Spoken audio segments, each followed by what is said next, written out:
We're building an all-motor Corvette C8, including CNC ported and polished heads, an upgraded BTR camshaft, Corsa and Lingenfelter headers, 200-cell high-flow cats, all paired up to an AWE exhaust. And this all requires dropping the motor out of the car and removing pretty much everything off the front of the engine, which you saw us do last episode. So we got the valve covers off and we're about to take apart all of the valve trim components. Let's get into it.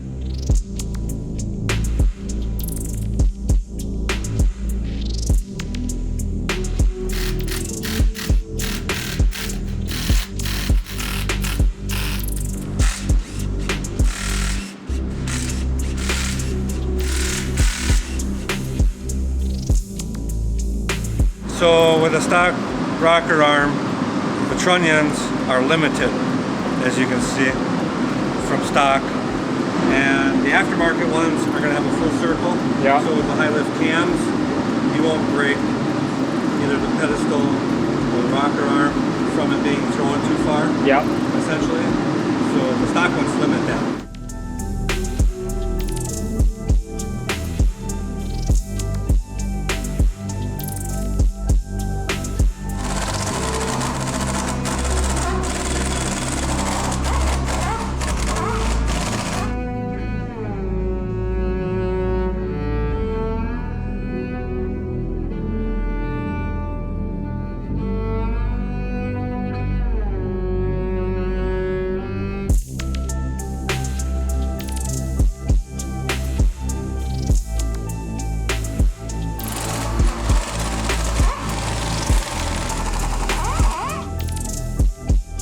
These little indents here, a lot of GDI cars have that stuff nowadays. Since you don't have a port fuel injector like spraying on the back of the valve to help atomize it and to keep it swirling, now you have an injector that's spraying directly into the cylinder, kind of like a diesel. And usually it will try to spray into that pocket to kind of help kick the swirl and to keep everything atomized and to be more efficient. Then you got a valve relief here. It must not need one for the intake, probably because the intake's a lot smaller. And the exhaust is really big, so we're going to take the valley cover off so we can do the DOD delete. There's valves inside of here that run specialized lifters to like shut cylinders down as you cruise down the highway. It'll turn it into like a 4-cylinder. It's all about emissions, EPA, gas mileage, and we're going to get rid of that so we run V8 all the time. But we still got to get the lifters and stuff out.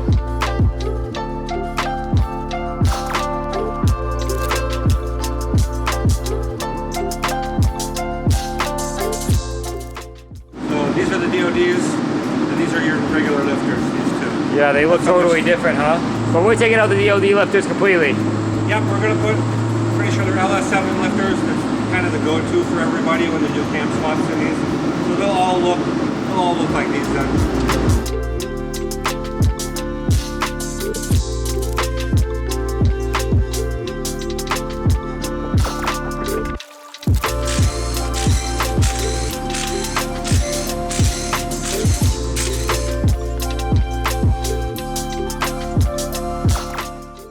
All of this stuff on the top of the motor here under the valley actually controls the DOD, so we're going to be removing all of those components and plugging them with aluminum plugs.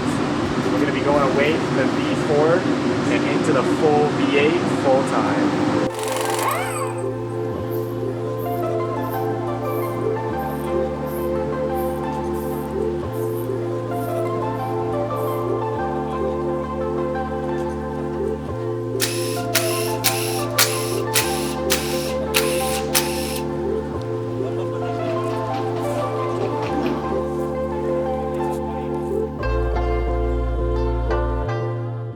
Had to take the oil pan off to get to the back side. We had to take the oil pump out.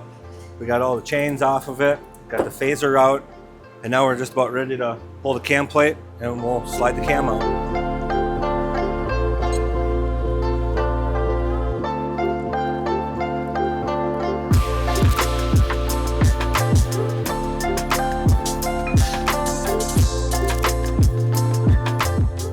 Got the cam out, the new cam. These lobes right here, it's a 3-lobe cam.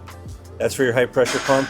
This new cam will be 35% larger than the old cam, and that's so we can push more fuel for the E85.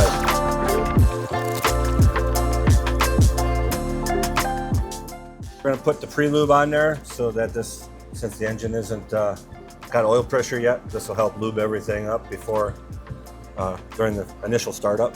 Plus it helps slip the cam in a little bit.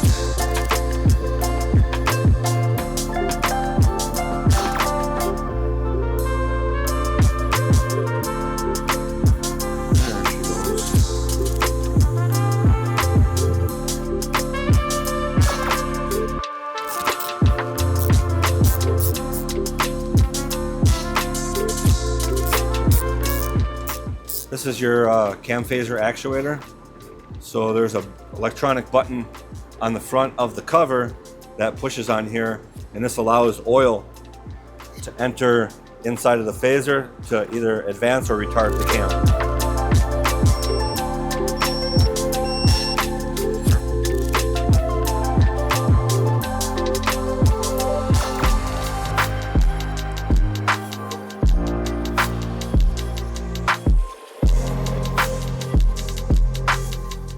We're going to put the new trunnions in all the rocker arms, get them all lubed up, and these are a bit stronger since they don't utilize a bearing. So we'll press out the original with all the needle bearings and stuff like that, and it's just essentially sliding in some new bushings. We'll put the centerpiece in, and then put a couple of snap rings in. And we got all the rest of them already done. We're at a good point here with the engine. We have the front of the engine together again. All of the chains behind here are all installed, of course. Oil pans back on, new head gaskets on, and we're ready to put the new ported and polished heads on. I'll show you those in a minute here. Those are gonna look really cool, but of course, the new camshafts inside, it's gonna have a really nice lope, I think. I can't wait to hear it.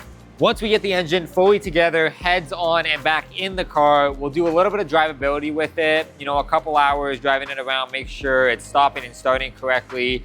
Of course, we got rid of the V4, the DOD on the top here.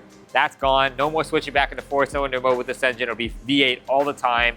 But yeah, once we do that drivability on the road, we're gonna head to the dyno, which is right behind me, and we're gonna see what this engine with all the new mods actually makes. And I can't wait for that. I think it's gonna make really good power, and it's gonna be a contender with the rest of the shop cars we already have in the collection.